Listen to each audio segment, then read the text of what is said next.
రాజమహేంద్రవరంలో ఇటీవల పాస్టర్ ప్రవీణ్ మృతి చెందిన విషయం అందరికీ తెలిసిందే. అయితే ఆయన ఇక్కడ విజయవాడ నుంచి అంటే విజయవాడ మీదుగా రాజమహేంద్రవరానికి ఆయన ప్రయాణమయ్యే మధ్యదారిలో అయితే కనుక 3 గంటలు కొద్దిసేపు ఒక దగ్గర సేద తీరడం జరిగింది. అయితే దానికన్నా ముందు 24 మార్చ్ తారీఖున ఇక్కడ గొల్లపూడి శివారు ప్రాంతంలో ఉన్న ఇండియన్ ఆయిల్ పెట్రోల్ బంక్లో అయితే కనుక 4 గంటల 51 నిమిషాలకి పెట్రోల్ బంక్ ఇక్కడే ఈ పెట్రోల్ బంక్లోనే ఆయన పెట్రోల్ కొట్టించుకున్నారు. ప్రస్తుతం మనం ఇండియన్ ఆయిల్ పెట్రోల్ బంక్లో అయితే ఉన్నాము.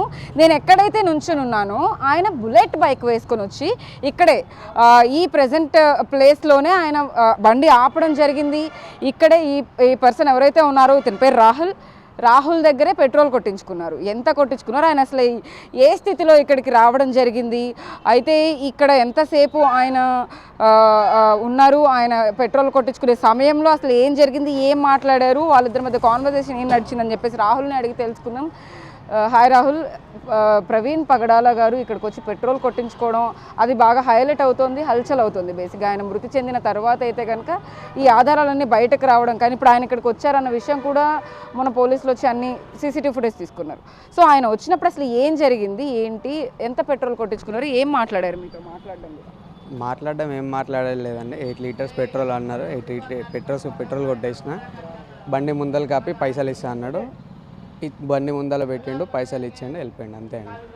ఆయన ఎవరో కూడా నాకు ఐడియా లేదు అసలు. ఓకే, పోలీసులు వచ్చి అడిగినప్పుడు ఏం డీటెయిల్స్ అడిగారు? అంటే ప్రవీణ్ పగడాల ప్రత్యేకంగా ఆయన గురించి రావడం కానీ రాజమహేంద్రవరం నుంచి పోలీసులు ఆయన చనిపోయారు అన్న తర్వాత ఎంక్వైరీ అడుగుతున్నప్పుడు మీకు ఏమనిపించింది? లేదండి, చనిపోయారని నాకు చెప్పలేదు అసలు ఏమైంది, ఎట్లా వచ్చిండు, పెట్రోల్ కొట్టించుకున్నాడు, ఇంకేమన్నా మాట్లాడిండా, ఆ డీటెయిల్స్ అడిగిరా. సో ఏం మాట్లాడారు అంటే అక్కడ మీ ఇద్దరు ఎంత పెట్రోల్ కొట్టించాలి ఏంటి అని చెప్పేసి అడిగినప్పుడు ఆయన స్థితి ఎలా ఉంది, ఆయన ఏం మాట్లాడారు? ఏం మాట్లాడలేదండి, జస్ట్ 8 లీటర్స్ ఆఫ్ పెట్రోల్ అన్నారు. సో పోలీసులు ఈ డీటెయిల్స్ అన్నీ అడిగారా? మీరు చెప్పారా ఇవన్నీ డీటెయిల్స్? చెప్పినాము. ఓకే, చెప్పారు. ఇట్లా జరిగింది, పెట్రోల్ అయిపోయింది, కొట్టించుకున్నారు, వెళ్ళిపోయినారని చెప్పినాను. ఓకే, ప్రవీణ్ పగడాల ఇక్కడికి వచ్చినప్పుడు టోటల్ హెల్మెట్తో బండితో డ్రైవ్ చేసుకుంటూ ఇక్కడికి వచ్చారు. ఆ హెడ్ లైట్ ఊడిపోయినట్టు ఏమైనా కనపడిందా మీకు అప్పుడు స్టార్టింగ్ ప్రవీణ్ పగడాల వచ్చినప్పుడు? నాకు అనిపించింది హెడ్ లైట్ ఊడిపోయి ఉంది, అంతే. హెడ్ లైట్ ఊడిపోయే ఉంది. సో అంటే ఆయన కాన్వర్జేషన్ మాట్లాడేటప్పుడు కూడా ఫస్ట్ ఒక మాట మాట్లాడారు కానీ తర్వాత అంతా తలదించుకున్నట్టే కనపడుతుంది. అంటే మీరు అది గమనించారా? లేదు, అవన్నీ ఇక మేము చూడం కదా, పెట్రోల్ కొట్టినాము, మనీ తీసుకున్నాం, అంతే. అంటే జస్ట్ సైకిల్ ఇలా మాట్లాడుతూ ఆయన మాటల్లో చెప్పారా లేకపోతే తల ఊపుతూ చెప్పారా మీకు ఏమైనా? 8 అని చూపించినారు, నేను 8 లీటర్స్ అని క్లారిటీ తీసుకొని కొట్టినాను. 8 అంటే ఫింగర్స్తో చూపించారా? ఎలా చూపించారు? ఇక్కడ ఇట్లా చూపించాను, అంతే. 800 అంటే లేదు 8 లీటర్స్ అంటే మళ్ళీ తల ఊపిండు, కథం కొట్టేసిన. దానికి కూడా సమాధానం చెప్పలేదు, ఇలా తల ఊపారు, అంతే. ఓకే, సో తర్వాత పెట్రోల్ కొట్టించుకుని ఇక్కడ ఎంత కొట్టించుకున్నారు అన్నారు? 8 లీటర్స్ కొట్టించుకుని 800 పే చేసి వెళ్ళిపోయారు. 872 పే చేసి వెళ్ళిపోయారు, అంతే. ఓకే, పోలీసులు ఇంకేమైనా డీటెయిల్స్ అడిగారు? ఇంకేం లేదు. బాగానే గుర్తుపెట్టుకున్నారు ఇన్ని రోజుల తర్వాత అసలు ఏం జరిగింది ఏంటని చెప్పి? లేదు, ఆ రోజు డబ్బులు ఇవ్వకుండా వెళ్ళిపోయేటోడు, అట్లా అని గుర్తుంది. ఓకే, ముందుకు వెళ్ళిపోయారు డబ్బులు ఇవ్వకుండా. అంటే ఫోన్ పే ఏమైనా చేశారా లేకపోతే క్యాష్ ఇచ్చారా? లేదు, ఫోన్ పే చేశారు. ఓకే, సో ఇంకా అక్కడ నుంచి డైరెక్ట్గా వెళ్ళిపోయారు ఆయన. మీకేం అర్థం కాలేదు ఆయన ఎటు వెళ్తున్నారు ఏంటి? ఏం తెలియదు అసలు, ఇంకా లైట్ కస్టమర్ కదా, లైట్ తీసుకున్నాం. ఓకే, సో అంటిల్ అన్లెస్ అంటే మనిషి వచ్చి ఎవరైనా కానీ కస్టమర్ పెట్రోల్ బంక్లో పెట్రోల్ కొట్టించుకోవడానికి వచ్చిన తర్వాత వాళ్ళు ఎంత పెట్రోల్ కొట్టించుకుంటున్నారు ఏంటి, వాళ్ళు మనీ ఇచ్చారా లేదా అనేది అయితే కనుక ఖచ్చితంగా అది ఇంపార్టెంట్. కాబట్టి అతను వెళ్ళిపోయే సమయంలో అతను మనీ ఏమైనా ఇవ్వకుండా వెళ్ళిపోతారేమో అని చెప్పి డబ్బుల కోసం అయితే కనుక చూశారు. ఫోన్పే చేసేసే ప్రవీణ్ పగడాల ఇక్కడి నుంచి బయలుదేరి వెళ్ళారు. అదే సమయంలో పెట్రోల్ కొట్టించుకోవడానికి వచ్చినప్పుడు మనం 2 సీసీటీవీ ఫుటేజ్లను అయితే కనుక ఇక్కడ తీసుకోవడం జరిగింది. ఆ 2 సీసీటీవీ ఫుటేజ్ల్లో కూడా ఆయన బుల్లెట్ బైక్తో హెల్మెట్ ధరించుకొని ఇక్కడికి రావడం జరిగింది.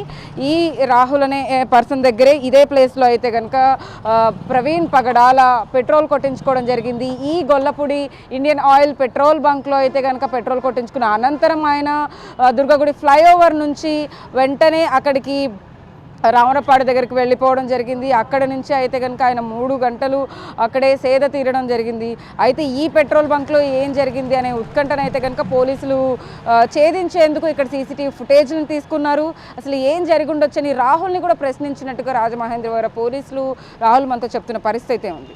ఏదైతే ఇక్కడ బండి పెట్రోల్ కోసం ఆగి ఉన్న ప్రవీణ్ పగడాల అయితే కనుక ఇక్కడ గొల్లపూడిలో ఒక 5 నిమిషాల పాటు అయితే కనుక ఆయన పెట్రోల్ కోసం సమయాన్ని వెచ్చించిన పరిస్థితి అయితే కనపడుతూ ఉంది. అయితే దీనికి సంబంధించి కూడా రాజమహేంద్రవరం పోలీసులు త్రూఅవుట్ విజయవాడ ఎక్కడెక్కడ ఆయన ట్రావెల్ చేశారు, ఎక్కడ పెట్రోల్ కొట్టించుకున్నారు, ఎక్కడ ఆయన టైం స్పెండ్ చేశారు అనే వాటిపైన అయితే కనుక ముమ్మరంగా దర్యాప్తు కొనసాగిస్తూ ఉన్నారు. ఎందుకంటే ఈ మృతి పట్ల అనేక అనుమానాలు వ్యక్తం అవుతున్న నేపథ్యంలో అయితే కనుక ఖచ్చితంగా ఆయన ఎక్కడ ఉన్నారు, ఎక్కడ టైం స్పెండ్ చేశారు, ఏం చేసుంటారు ఆ సమయంలో అనే వాటిపైన అయితే కనుక పూర్తి ఇన్వెస్టిగేషన్ అయితే కొనసాగిస్తూ ఉన్నారు. అయితే ఈ గొల్లపూడిలో అయితే కనుక ఇదే పెట్రోల్ బంక్లో ఖచ్చితంగా ఇక్కడే ఆయన పెట్రోల్ కొట్టించుకున్న పరిస్థితి కనపడుతూ ఉంది.